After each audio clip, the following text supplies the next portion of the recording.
3 Count Thursday is sponsored by Arena Eats. Log on to the website arenaeats.app, that's arenaeats.app, for the ultimate fan experience.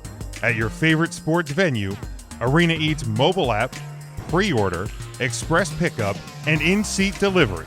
How do you place your order?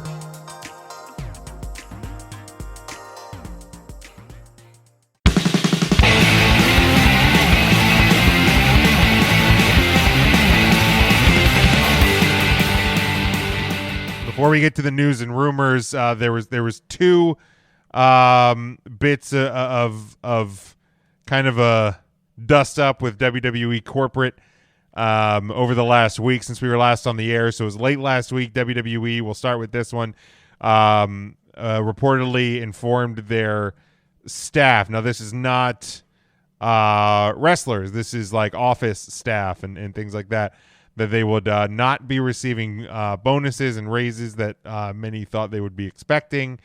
Reportedly, one of the primary reasons for this decision was because in the Q4 in the Q4 earnings report, the profits were not as high as expected, and the stock took a hit. So the company, there were no bonuses or raises issued. Any thoughts to this one? I mean, I don't. It really serves the employees that had no saying on what the company would do in the stock market, right, to perform the way they were performing. Okay. Didn't they just get $5 billion from NBC? Right. I mean, I can see why they had to cut back on pay increases and bonuses. It sounds like something my employer would do. It's ridiculous. I think what another part, I don't know if you mentioned this in what you said, but also the third party deal. Well, that's the second half of this. Okay. Yeah, the second half is even shystier than the first half. Yeah, I mean, it's shitty.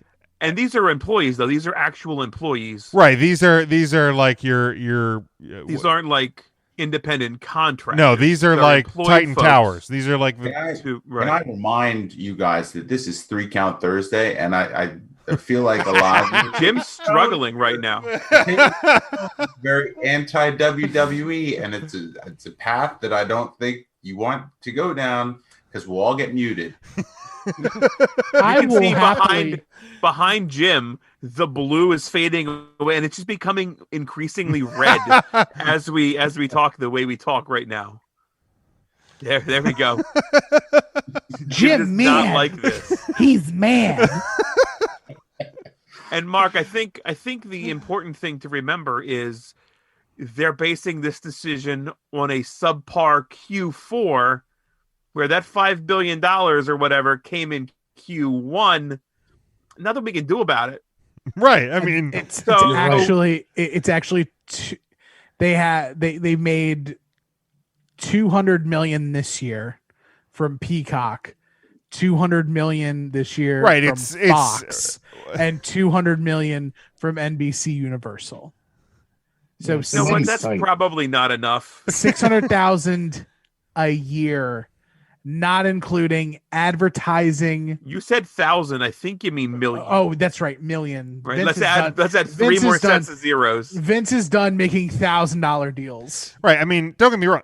It's extremely shitty. Like, there's no other way to describe it. Like, it's shitty, but it's. There's the butt. Like, no, this isn't a defense of WWE. This is how like corporate America works, right?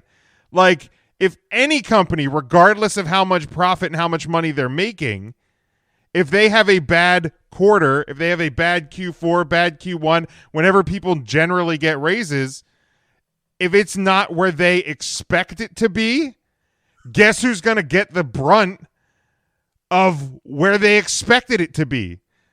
The everyday Joe that goes to work and punches in from 9 to 5. Like, it's not okay, but that's how it fucking works, right? Like, that's how big business works. Pay increases are earned, not given. They're like merit increases or like whatever. Also, you don't know necessarily like if they may be talking about like end of year bonuses as opposed to like actual pay raises. Like, I saw something today that they're getting like some sort of stock something, I believe. I don't know if you want. Guys, the stocks didn't do so hot last year. Here's some stocks. Like Tim, can you look at that quick? Like, oh, thanks WWE. Can I get again? Stock? It's not again. After the deals all went through, when the stocks went up, now you get it when it's probably going to plateau. Yeah, I mean, like, again, I'm not denying that it's shitty. This is corporate America to a degree, and again, when the minute WWE went when it became public, that's when everything changed as well, because you're answering to shareholders and shit too, right? So when that stock takes a hit and does the paper pushing and does your everyday run of the mill jobs, they're not answering to shareholders. The people above them answer to shareholders. Right. That's their fucking job. So when if my job at Titan Towers is to fucking mop the floors, and I mop the floors to the best of my abilities, and I don't get a cost of living raise after a fucking year of work, after they signed a whatever contract they signed with the cock, I'm going to GameStop. Right. I mean, most raises are performance based as opposed to how the company's doing. It's individual performance. So I understand what you're saying here, but a lot of the time when you're going for your annual raise, it's not going to be, hey, you killed it this year, man. But since we as a company didn't kill it, you're staying where you are. Like, that's an easy way to lose employees. And I mean, WWE turns over employees all the time. What I've seen happen in corporate jobs is, hey, we didn't do great. Last year was like 4 or 5%. Here's 3%. But no, we did sign this big thing with Peacock. And next year we should be turning a corner. And here's a comment out of a pandemic. Again, maybe it's a pandemic driven thing. Right, here's a comment. RSGP Toys says, tough to judge. We don't know operating costs, planning for sustaining for the near future, because we don't know when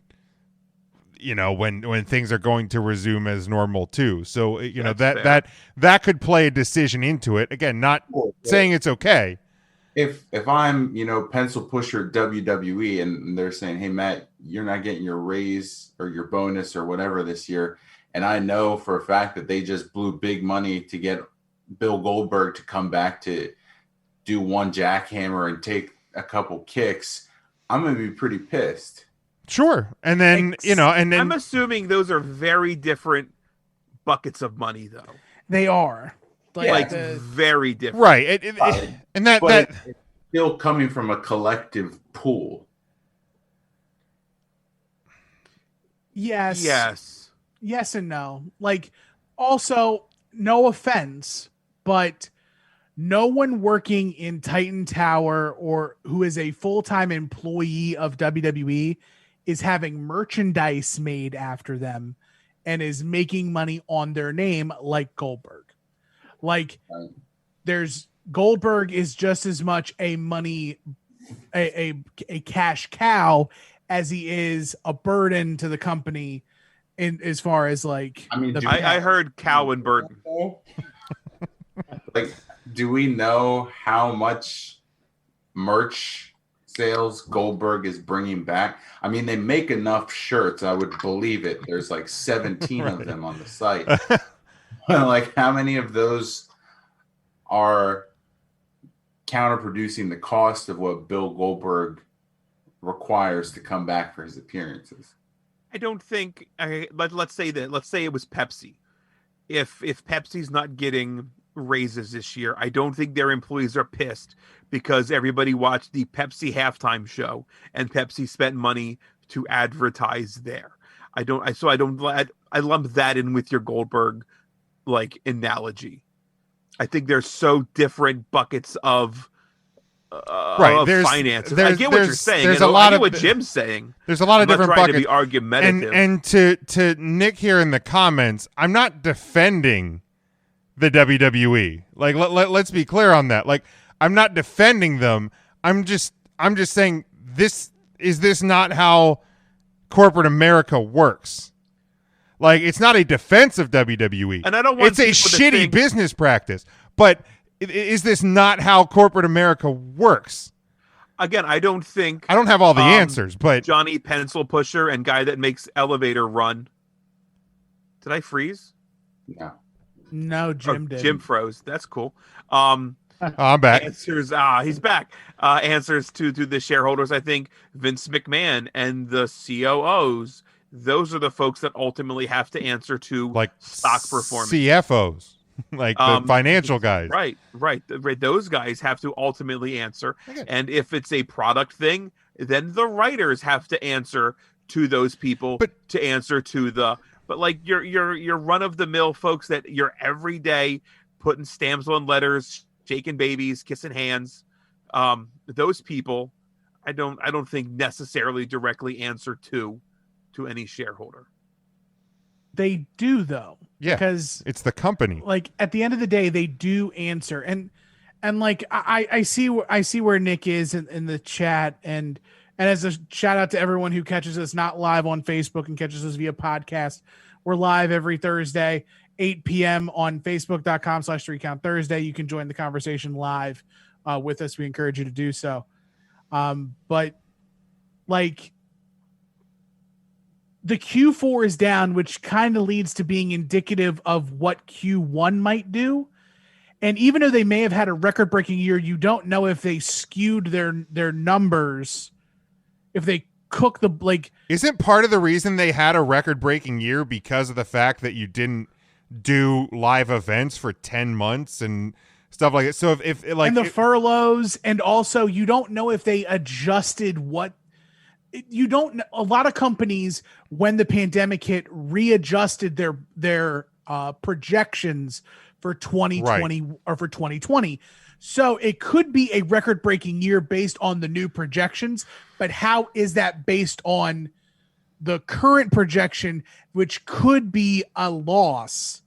Like, I'm not trying to excuse it, but there's a lot of reasons, and the people who are in the part of the executive team of WWE is a lot smarter than me.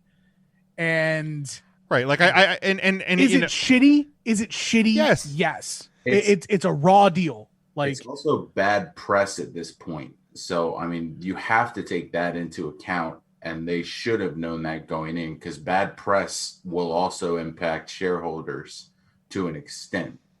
I mean, all of us are employed. How would you like to hear, hey, we had a record-breaking year, but we readjusted our sales goals and our performance at your sake? They readjust regardless of that. It's not at the sake of anything else. I mean, financially, it's at the sake of the folks today that are not going to be getting bonuses and raises. But it's temporary. Like, it's not a permanent freeze. Like, sure. everyone's job is at a job freeze. I mean, or like fuck if somebody around gets on this fired show all the time. I don't right. think I've been this serious very much. Right. You don't fuck with my money. You just don't. No, again, I don't think anybody here is denying that it's shitty. I'm not saying they right. are. You know what I mean? I'm like, just not giving them a pass for it either. No, and I'm not saying you are, Jim. Right. Nick thinks you are, and maybe. Of course he does, because and of course Nick does. Because giving reasons as to why it's happening isn't the same thing as defending it. That's like fair. I'm calm enough to understand why it's happening. If you hadn't taken away his top fan badge, he's probably not this upset. And I heard you took that away. Because I mean, really here's the thing too: is you know, they're also probably looking at the fact that 2021, in terms of getting back to normal, is probably mostly a loss anyway. We're at the end of February. If you're going to sit here and tell me, besides WrestleMania, the reports have already been that they don't plan on live events until at the earliest, I think, around SummerSlam time. That's a lot of money lost still compared to what they thought they were going to be. Not necessarily money lost. They were losing money doing live events. Not necessarily money lost, but it's a different structure to where they were going to be if they were normal. I mean, but isn't that loss mitigated with the $200 million that they're making on Peacock? Like they're losing the house money, but they're getting the distribution money from Peacock. Like okay. They're changing their focus on how they like the business of wrestling is changing before our eyes, where the way to make money is not by going and having a brick and mortar building full of people purchasing things. It's creating live content with 0 people in attendance and selling it to the highest bidder, which just happens to be WWE's like longest tenured partner right of their existence. Like the NBC deal, like people don't necessarily remember, but there was a brief point in time when Raw was not on the USA Network and it was on TNN. And then which turned into Spike. And it was detrimental to their partnership until they came back. And then from there, I remember when they first came back to NBC Universal, when they came back to the USA Network, it's like Raw comes home, bah, bah, bah, bah. And like, it's crazy to think that. So part of the Peacock deal might be like a good brother, like you guys have stuff. We have a platform we want to show, considering that also, and CBS is launching Paramount Plus around the same time that the WWE deal is going through for Peacock, and Paramount Plus is going to have so much Viacom stuff on it. It's the CBS All Access app is turning into Paramount Plus. Okay. Yeah, and Paramount Plus is going to be more. So it's now like the cable. NBC had to add something to compete with Paramount. Yep. They added The Office, and The Office is huge. I mean, it was the #1 most streamed show in the entire year of 2020. Was it really?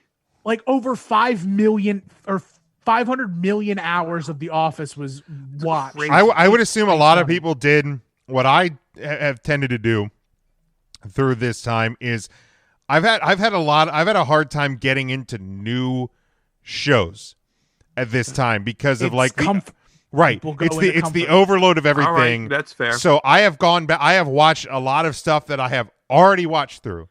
Yeah, like I've tried. Like I watched the first 2 episodes. I did finish Glow during the pandemic. And unfortunately, obviously, we know that's just done.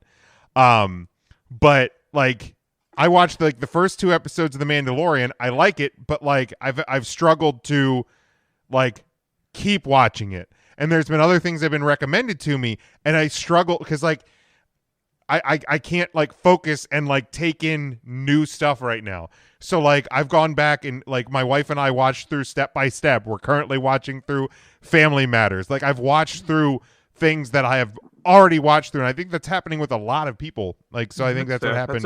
That's a great call. Like with The Office. Yeah. But like, and so hopefully, you know, because of those adjustments and hopefully because of the deal with NBC and the Peacock deal, that, you know, 12 months from now we're talking about the fact that like, hey, okay, you know, shitty practice last year, but hey, everybody got the, you know, people got their raises and bonuses and whatnot next year because you had all shitload of Peacock money.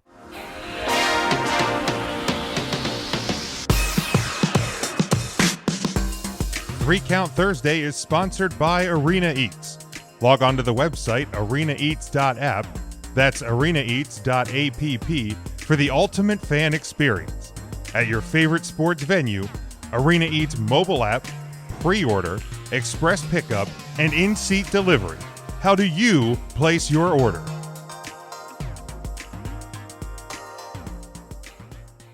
Right, and like that's what it needs to be set. Like, is it a shitty deal now? yeah, it's a pretty raw deal.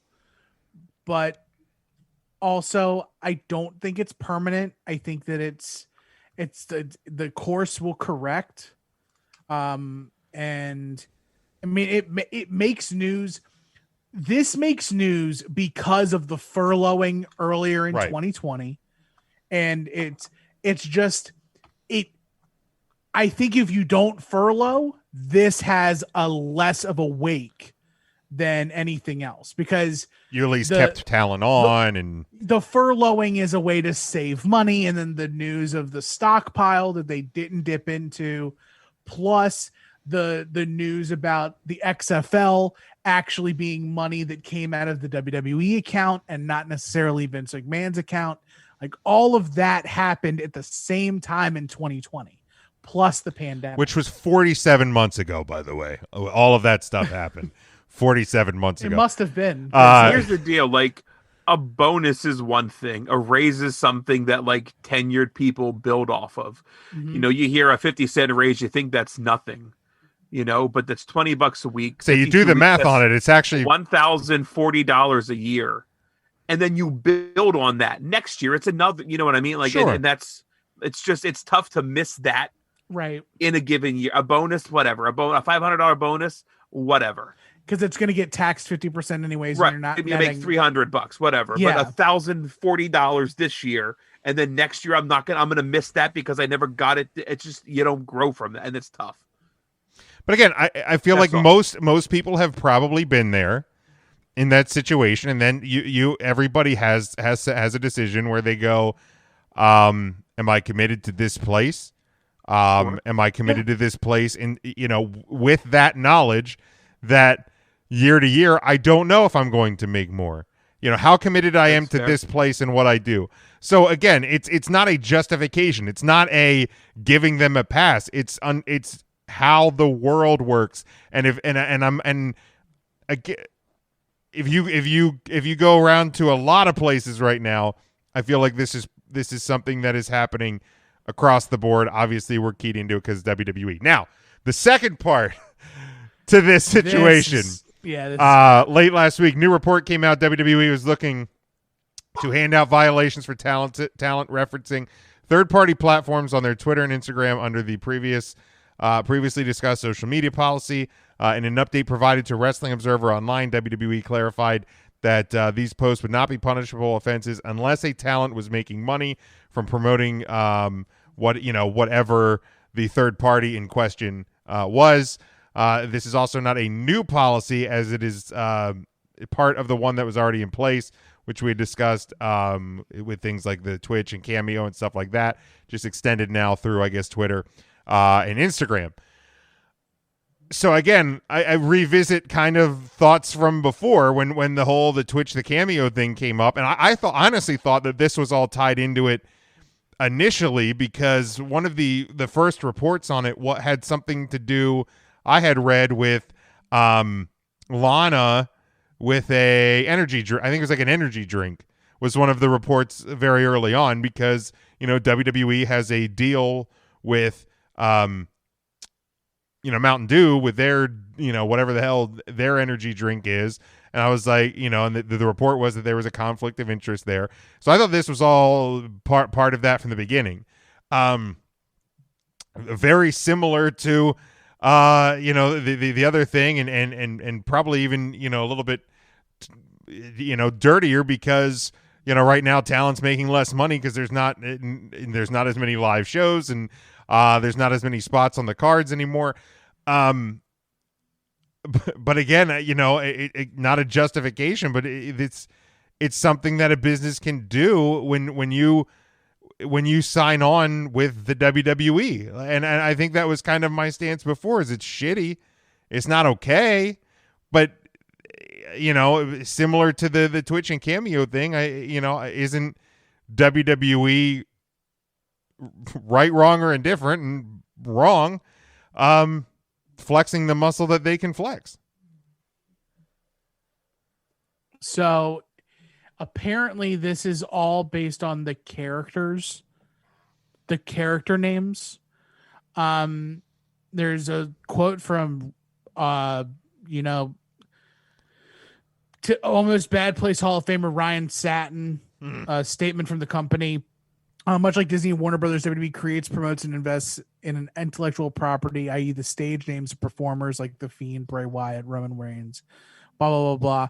It is the control and exploitation of these characters that allows WWE to drive revenue, which in turn enables the company to compensate performers at the highest levels in the sports entertainment industry. Notwithstanding the contractual language, it is imperative for the success of our company to protect our greatest assets and establish partnerships with third parties on a company-wide basis rather than at the individual level, which as a result will provide more value for all involved, meaning WWE wants a cut of everything and they want to include the partnership deals into their contractual language.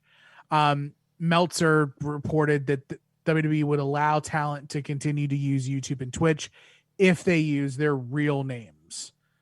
But this is just it's shiesty, man. It's like they're cherry picking. They want a little bit of everything. Yeah, the one that popped out in my head, and it's not even played by these rules. He was in Impact. Was Ethan Page? I think changed his Twitter to like Ethan Page, portrayed by Julian. Yeah, played by Julian. Or played by Julian. Like it's crazy to think that.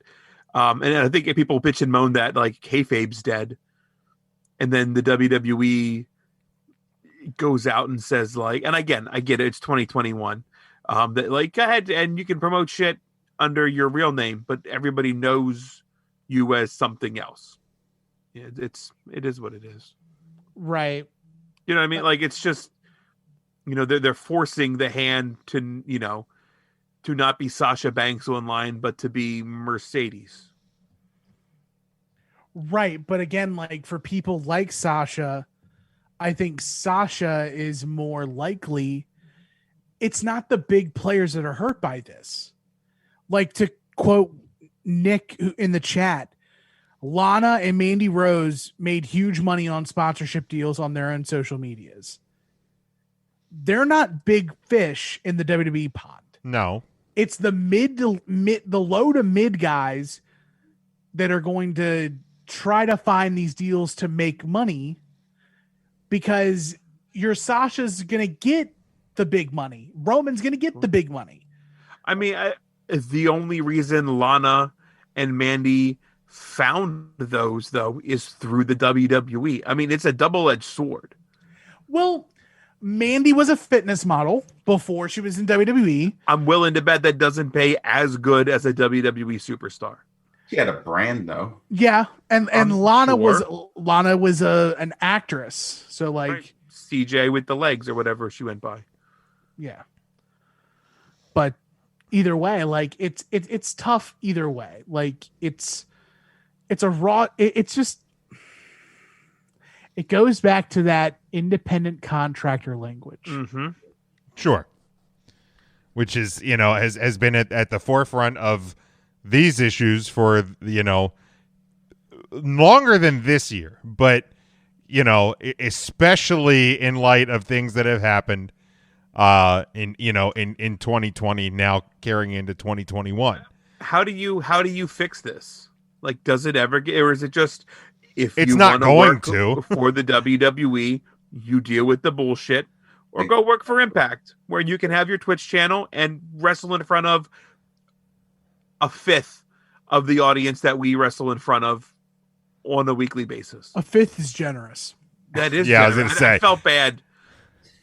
I mean, I think it all just kind of depends. I mean, I don't think Thea Trinidad's going to be the only person that leaves because they can make, not, I would say more, but I don't, again, know what she's making through her streams versus what her contract was paying her with WWE. So I don't think it ever gets fixed. I think it's just going to be, this is what happens. If you don't like it, there's the door. I think she can make more through streaming and Impact, or streaming and AEW. Sure. I think you combine them, she makes more.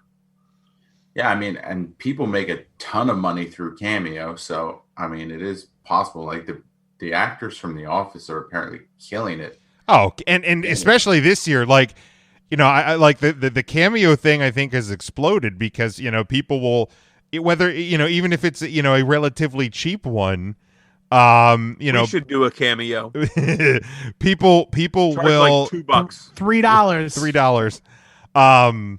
Tell you what, subscribe to our Patreon and we'll send out greeting videos to people that you want to. Patreon.com. Hey Taylor, this is Ryan from 3 Count Thursday.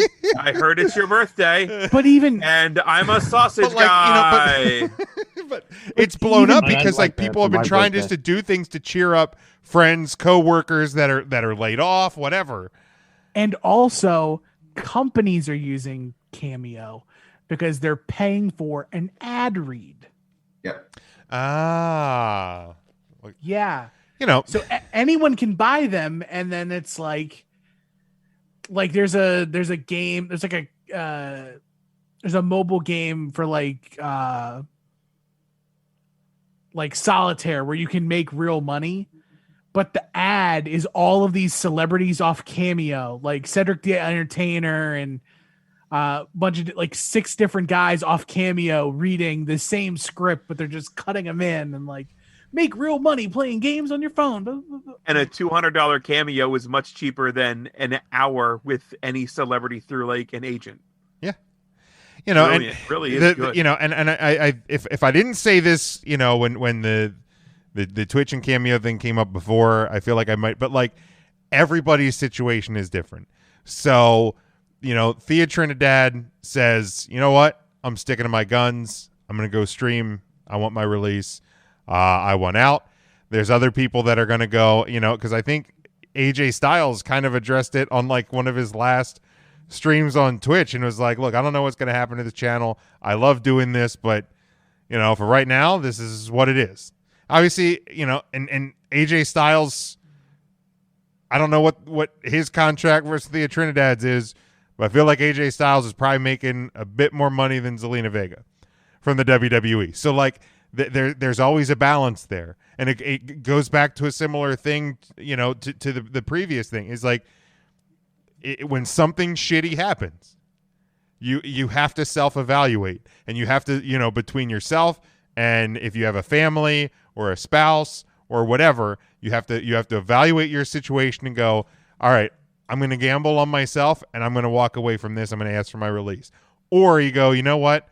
Fuck it. I'll just delete the channel and I'll just keep collecting my WWE money, and that's what's going to happen. Like it sucks. It's crappy. It absolutely is, especially right now. Like when people are connecting to an audience, connecting to a fan base, whatever, through these platforms. And obviously this one's a little bit different because it's a sponsorship thing. And I go back to this one too. Like WWE, they answered to their ad sponsors and stuff like this. So like if and I'll go back to the Lana and the energy drink thing. Like if Lana's promoting this, CJ Perry's promoting this on her page, and then Lana's out promoting the Mountain Dew Kickstart or whatever, and Mountain Dew goes, why is she out here promoting a different energy drink when you have her promoting ours?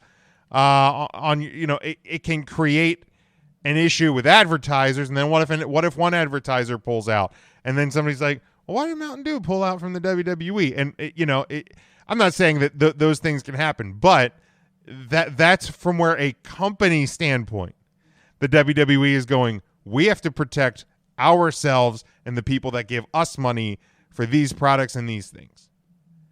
And they have to weigh that versus, Mandy Rose and Lana plugging whatever they're plugging on Instagram. I get what you're saying, but I would imagine if WWE went to the marketing execs at Mountain Dew and were like, hey, Lana's going to be in your commercial, they'd be like, what the fuck? Who? Who the hell is this? Exactly. But you know what I mean? It's and that was just one example because she was the. No, I get it. I get what you're saying. But those lower mid Carters, I think too, like aren't going to be featured in those commercials anyway. so they're not going to get those. But how quickly does that lower mid, like Lana's been one of the most featured players in the women's division for the past handful of weeks. Whether you like it or not, she has been. So how quickly I'm the girl that gets thrown through a table each week. Mountain Dew. But like, how quickly can mid-Carter and turn into something bigger than that? So it's so quick. I mean, it can. I mean, it typically happens because WWE is making that happen. Like, there's very few mid. Well, right. It doesn't. Right. Just catapulted through their own merit. Like, New Day is pretty much it. Maybe Daniel Bryan. Right, but it can happen. So again, it's a shitty situation. Not defending, but it's unfortunately the nature of the thing. I'm not sure if Nick is still listening, but he hasn't commented anything with 7 exclamation points in about 10 minutes. Let me translate and just kind of compact this for you. Mark, Matt, Tim, and Ryan understands and is sympathetic. Jim says, "Fuck it, get over it and move on." Yeah, suck it up and move on, Nick. All right, you can do with whatever you want. Thumbs up that. Put a GIF in the comments. You'll be fine. Like, it's very easy, Jim, for you to not even have the but. You could have just said, "This is a shitty situation for everyone involved," but okay.